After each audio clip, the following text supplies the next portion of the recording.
Hi everyone, welcome back to MovieJube. I'm Jade and I am back with some more Lord of the Rings lore and I'm super excited to continue learning with you all. And once again, I'm here watching some more Men of the West. I will link their channel in the description and the pinned comment, so do make sure to subscribe to them if you haven't already. Bloody brilliant channel. And I'm very excited to check out these two videos in particular because they're kind of about what happened to the Fellowship and the company, Thorin's company, after everything went down. And I don't know what happened, so I'm very excited to learn about that. So yeah, if you're excited as well, please make sure to leave a like and subscribe, and let's get into it.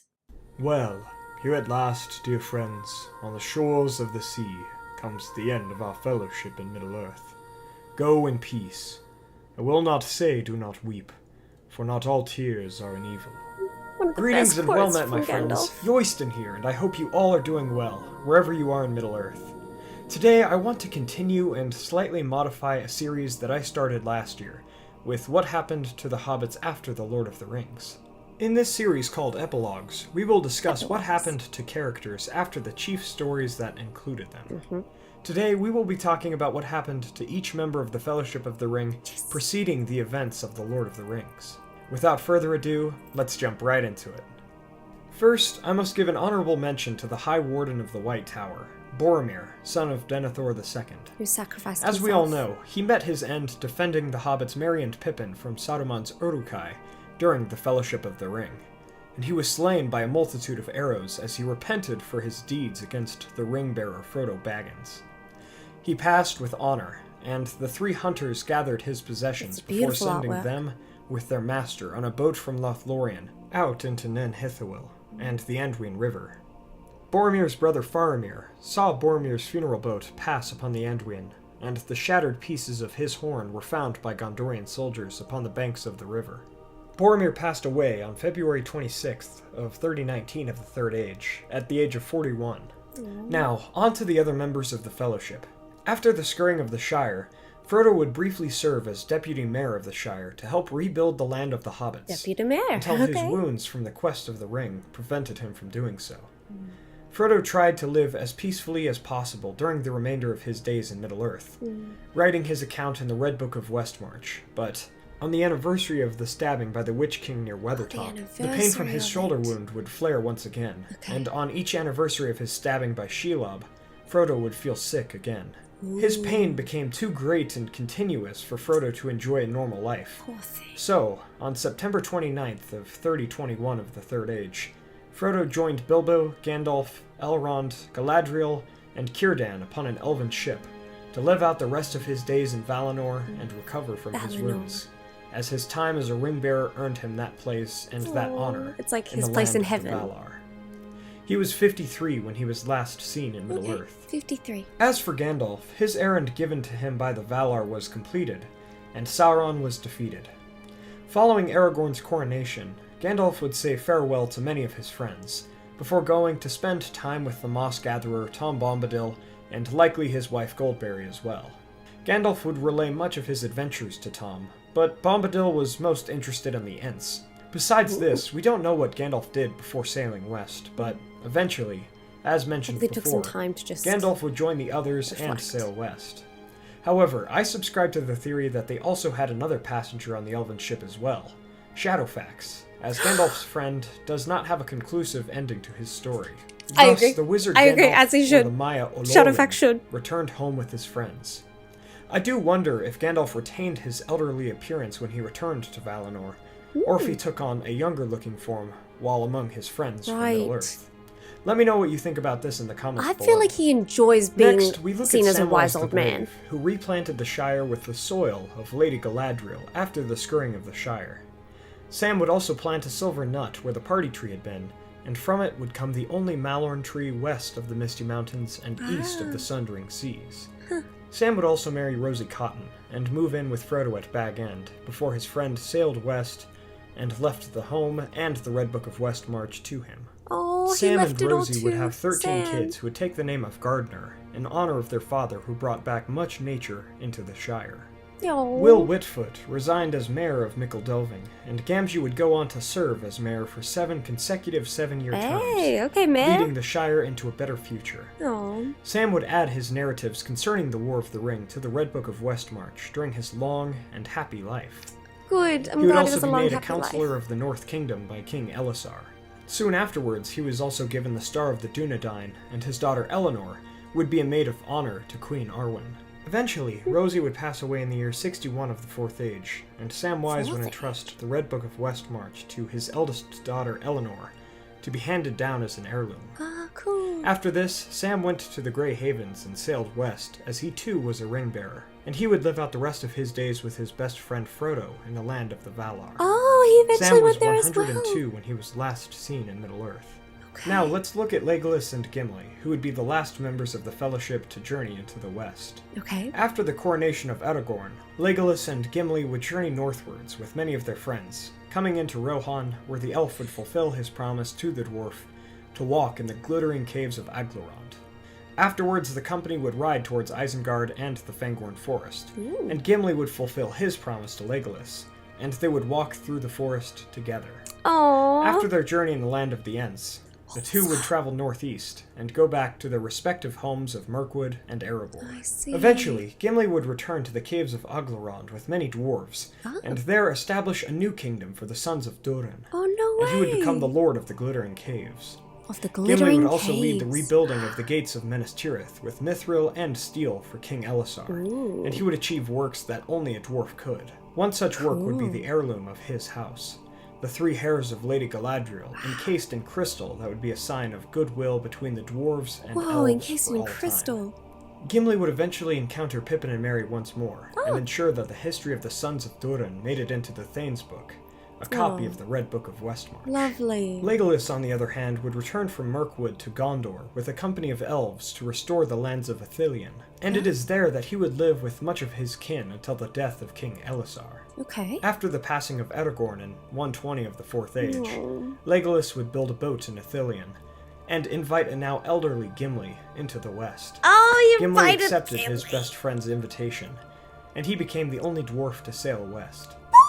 In Valinor, Gimli would besties. reunite with many of his old friends, including Galadriel. Galadriel, yeah. Whether or not they ever met with Frodo and Sam again is unknown, Yeah. but I would doubt it, as it is likely that the 2 hobbits had already passed away by this point. I see. When they sailed west, Gimli was 262 years old, and Legolas was at least a few thousand years old, as we don't know his specific birth. Can't believe he brought Gimli Now we with come to them. the hobbits Merry and Pippin. The 2 were commanders of the hobbits during the scurrying of the Shire, and their names were placed at the top of the roll, which was a list of names of the hobbits that fought in the battles. Merry and Pippin were heroes, openly wearing their armors of Rohan and Gondor respectively, and their height from the Entdrots made them even more lordly. Their heights were at least 4'5", which was taller than Bolroer Took. Right. Pippin would go on to marry Diamond of Longcleave, and they would have at least one son named Faramir. Mary, Faramir. now known as Meriadoc the Magnificent, would Golden wed Faramir. Fredegar Bolger's sister, Estella, and have at least one unnamed son. Unnamed. Merry would become the Master of Buckland, and Pippin would become the Thane of the Shire. Pippin and Merry were also made counselors of the North Kingdom by King Elisar, and met with Aragorn and Sam on the Brandywine Bridge soon after. Aragorn would gift the lands of the West March, from the White Downs to the Tower Hills to the Hobbits. And so the boundaries of the Shire were expanded. Cool, At the they got request a big of Sam, area. Pippin made Sam's son-in-law, Fastred, who is the husband of Eleanor, the Warden of Westmarch, so he could protect the new western lands. Cool. Pippin and Merry would also make many scholarly contributions as well, as Pippin would gather much information concerning Númenor and the sons of Elendil at the Great Smiles, and he would put together the Tale of Years. Merry, on the other hand, would also be the author of many works such as the Herb Lore of the Shire, the Reckoning of Years, and Old Words and Names in the Shire. Beautiful. Eventually, in the year 63 of the Fourth Age, Merry and Pippin would resign from their offices, leaving them to their children, and visit Rohan and Gondor at the request of King Éomer. Oh. Pippin would also bring the Thanes Book with him, which was the copy of the Red Book of Westmarch, at the behest of King Elisar.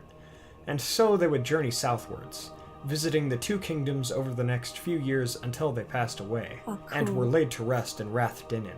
Pippin was over 65 years old, and Merry was over 103 years old when they passed away. Pippin's so much younger. Finally, we come to the last, but one of the greatest members of the Fellowship. Aragorn. After being crowned as King Elisar, Aragorn would find a new white tree to replace the dead one. Oh. He would marry Arwen, Yes. take up the scepter of Enumenos, signifying the kingship of Arnor, and he would ride with his friends northwards to Isengard to bid them farewell. Ah, I see. After receiving the keys to Orthanc and leaving his friends with the last sight of the Elisar stone, Aragorn would begin the reordering of the reunited kingdom. First, he saw Orthanc and Isengard restored, with the Orthanc stone being returned there. During this time, Aragorn would uncover many secrets and treasures within Orthanc, such as the Elendil Mirror that Saruman had taken from Isildur's body. The Elendil Mirror was also known as the Star of Elendil, and it was 2 star-shaped white gems set atop mithril fillets. Cool. He would wear this heirloom on his brow on days of importance, while on other days he would wear the second Elendil Mirror that had been passed down to him originally.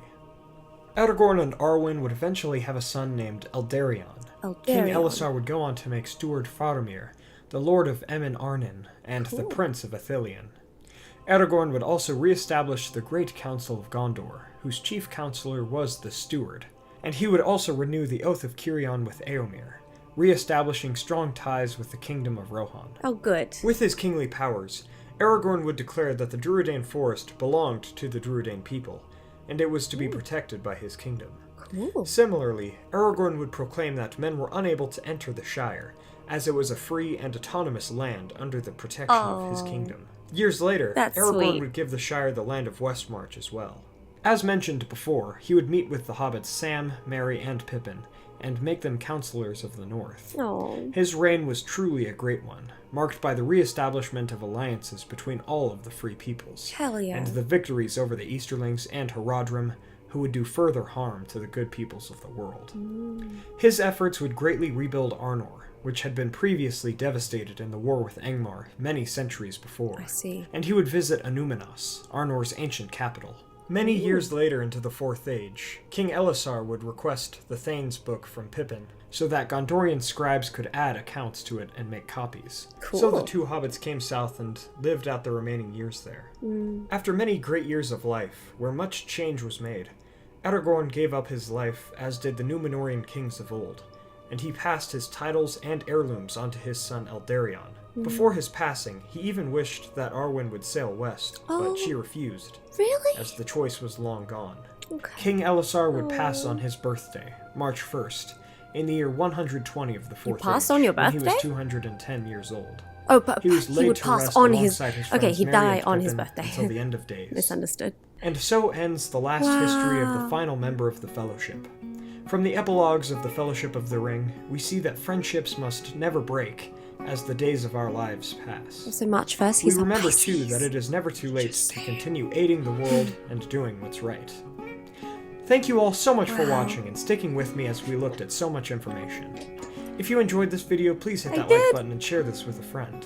If you'd like to learn more about the events described, please check out the appendices and the Return of the King, specifically Appendix B. Also, let me know your thoughts on the later histories of these characters in the comments below. If you'd like to contact me more directly, please be sure to join us on Facebook and Twitter, and if you'd like to help the channel grow and get access to our podcast, please consider donating to our Patreon. Links for those are in the description. Don't forget to subscribe to join the Men of the West and all of the Free Peoples today, and I will see you all again next week with a video about the Light of Eärendil. As always, thank you all for joining me on this adventure. Until the next one, my friends. Wow, that was so awesome. I'm really happy I learnt about that because that's actually even more beautiful. There's so many beautiful things about that I'm like, yay! Oh, I really like that. Okay, now time to learn about Thorin's company after The Hobbit, which, yeah, is going to be very interesting. So let's check this out. Farewell, good thief, he said. I go now to the halls of waiting to sit beside my fathers, until the world is renewed. Since I leave now all gold and silver, and go where it is of little worth, I wish to part in friendship from you. Hail and well met, my friends. I hope you all are doing well, wherever you are in Middle-earth.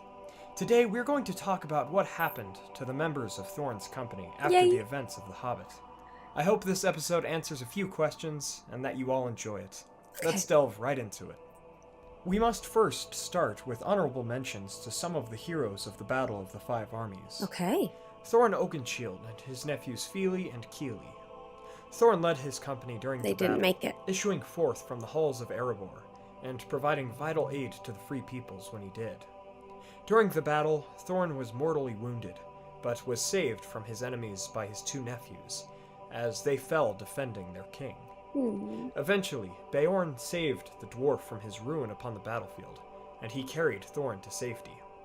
Upon his deathbed, Thorin made peace with Bilbo after his harsh and prideful words at the gate of Erebor, and he departed from the Hobbit in friendship, ere he passed into the halls of his fathers. Thorin was 195 when he passed away. Okay. Fili was 82 and Kili was 77, Aww. as the two were young for dwarves. Yeah. Let's look next at the Hobbit Bilbo and his mentor Gandalf, both of whom would play roles in the events of The Lord of the Rings. After the events of The Hobbit, the two would journey back to Rivendell and the Shire, and Balin would soon after visit Bilbo, as the two were good friends. Oh. Bilbo would bring So back cute. some treasures from his journey with Thorin's company, and he would live in peace and wealth in Bag End for some time, before leaving the ring and his home to his nephew Frodo, Yeah. and retiring in Rivendell. And he's in strong as hell 2001 for of being the able Third to Age. leave the Bilbo ring. would catch up to his age without the presence of the One Ring, Yeah. and he would provide wisdom and items for Frodo during and after the quest of the ring. In 3021 of the Third Age, Bilbo would journey from Rivendell to the Grey Havens, and he would take the elven ship into the west. Gandalf, on the other hand, would go on to continue performing his wizardly duties after the quest of Erebor, keeping a watch The upon duties that the Middle-earth and Valinor helping the Free Peoples. Gave him. He would attend Bilbo's birthday and Oh, departure that the from the Valar, Shire, sorry. and he Valar. would go on to find out more about Bilbo's ring before joining the Fellowship during the War of the Ring. And with Bilbo, Gandalf would journey into the west. Bilbo was 131, and Gandalf was likely over 11,000 years old when they were Whoa. last seen in Middle-earth. Now let's get to the heart of this video. What about the 10 other dwarves? Yep. Well, each of them would play a role in the waning years of the age. Let's start with those who journeyed into Moria in 2989 of the Third Age. Okay. Even though King Dane Ironfoot counseled against the expedition into Moria, Balin went anyway with some other dwarves, seeking to reclaim their lost halls and Thror's Ring, one of the 7 dwarven rings of power, which had unknowingly been lost to Sauron years before. Right. 2 other members of the group were Oin and Ori, who Oin had and also Ori. been members of Thorin's company. The full group of dwarves departed from Erebor, and they entered Moria from the eastern side after a short battle that ended in their favor, likely bolstering their overconfidence. The company established a camp in the 21st Hall, and near it, in the chamber of Mazarbul, Balin set up a throne and proclaimed himself the Lord of Moria. His reign would see a good 5 years for the colony in Khazad-dûm, 5 as years, the dwarves whoa. found many old treasures. However, on the 10th of November in 2994, Balin went to look in the Lake Miromir in the Dimril Dale, but he was felled by an orc archer. His body was placed in the chamber of Mazarbul. It was the first true sign of what was to come, and his tomb was a reminder of the broken hopes of that company. Oh. After Balin's fall, more orcs moved into Moria from the eastern side, blocking the east path where the dwarves had entered Moria. So Oin led a group to scout the western gate, but the waters outside of them were up to the door, Ooh. and the watcher in the water slew yeah. Oin, and only 4 dwarves were able to escape and Oh, return to damn. the others in Moria. That's what slew him. As the dwarves were trapped in Moria, they were picked off, and they made their final stand in the chamber of Mazarbul. Ori was among them, and he wrote the final account in the Book of Ori. Mazarbul, before being slain alongside his kin by the wretched orcs. Damn. The final account in the book was, quote, "We cannot get out. The end comes. Drums, drums in the deep. They are coming." End quote. Thus, Balin, Oin, and Ori, alongside other dwarves, were all brought to sorrowful ends due to this expedition. Damn. Balin was 231, Oin was 220, and Ori was somewhere between 186 and 231. Oh, when about the three same of them age as- passed away. Could be up to the same Now age let's as look at some Balin. happier epilogues for some other dwarves. These 7 dwarves, Gloin, Dwalin, Dori, Nori, Bifur, Bofur, and Bombur all continued to live at Erebor after the events of The Hobbit, and they were all still alive during the War of the Ring. Gloin would go with Gimli as a representative of Erebor to Rivendell for the Council of Elrond, hoping to learn something more of the fate of Balin's expedition into Moria. He went with his son Gimli Gimli. would tell Frodo much about Erebor, its inhabitants, and nearby lands during a feast in Rivendell. And during the council, he would relay information about the danger that his people were in. And Gloin would also mention the dark messenger from Mordor that came to Erebor, asking after Bilbo. Gloin's son Gimli would afterwards join the Fellowship of the Ring, and Gloin would likely fight in the Battle of Dale during the War of the Ring. He would live on until the year 15 of the Fourth Age in Erebor, passing at the age of 253. Okay, lived a nice Dwalin long would life. be another dwarf to live out the rest of his years in Erebor, serving King Dane Ironfoot. He would also likely fight in the Battle of Dale, and he would be respected for the rest of his days for his many courageous actions. He would likely serve Erebor in a renowned position. Dwalin, in fact, would outlive the other members of Thorin's company, as he would live to be 340 years old, and he would pass away in 91 of the Fourth Age, which is exceedingly long, even for dwarves, whose lifespans average at 250 years. I see. That's pretty insane. Good job, Dwalin. As for the rest of the dwarves, Dori, Nori, Bifur, Bofur, and Bombur, they would all live on in Erebor after the events of The Hobbit, likely serving King Dane and his son, King Thorin Stonehelm, in positions of merit. Thorin Stonehelm. We don't know these characters' birthdays or death dates, but I'd imagine that they would all participate in the Battle of Dale, except for Bombur, who, according to Gloin, was in fact so large that he required 6 young dwarves to help him move from place to place. Oh my god! He probably just gave moral support from inside Erebor. Moral support? Yo, what the hell? But I would imagine that all of them lived on into the Fourth Age. Oh, Bomba. We can only guess at their ages, though, as these dwarves were neither the oldest nor the youngest in Thorin's company, making them anywhere between 132 to 178 during the events of The Hobbit. Ori fits in this category as well, which is why his exact age at his passing in Moria is unknown. However, assuming Dori, Nori, Bifur, Bofur, and Bombur all survived into the Fourth Age, which theoretically would have been the year 3022 of the Third Age, we can calculate that all of these dwarves were at least 213 or older by the time they all passed away, at least with what I have found. And they all would have passed away before Dwalin did, in the year 91 of the Fourth Age, Yeah, because as he was Dwalin the would have longest surviving dwarf of the company. outlived them all. Thus, these are the epilogues of Thorin's company, the heroes who reclaimed Erebor. All of them would be legends after the journey, living in splendor, especially those who remained in Erebor, and they would all of them be forever remembered as heroes, even after their diminishments. From the epilogues of Thorin's company, we see that heroism and virtue aren't things that must fade away, even when we pass the most renowned moments in our lives. But we should also remember to settle, instead of seeking more needlessly dangerous adventures, such as Balin did. Learn to For be... if he had waited, perhaps Balin's company or content. their descendants could have joined King Thorin III's son, Thorin VII, in truly reclaiming Khazad-dûm during the Fourth Age, as he did. Thank you all so much for watching. Gotta learn I to hope be you guys content. enjoyed this. If you did, please be sure to hit that like button and share this video with a friend. I hope I was able to answer any questions you all had about Thorin's company and what happened to them, as this is all I could find. No, If I missed anything, please let me know in the comments, and also let me know your thoughts about these heroes as well. To contact me more directly, please join us on Facebook and Twitter, and if you'd like to directly support the channel, please consider donating to us on Patreon. Just $1 a month unlocks more content. Links for all of those are in the description. Wow, that was awesome. I'm so glad I watched those and learnt so much about what came of them and how there's not always a tragic ending. There was for like Balin and Ori and was it Orin? Oh yeah, one of the Ori and Orin, I think. But yes, I'm really glad I learned about that and watched with you all. So if you enjoyed, please make sure to leave a like and subscribe. And I'm very excited to continue learning, so please keep your suggestions coming. And I will see you in the next one. Bye!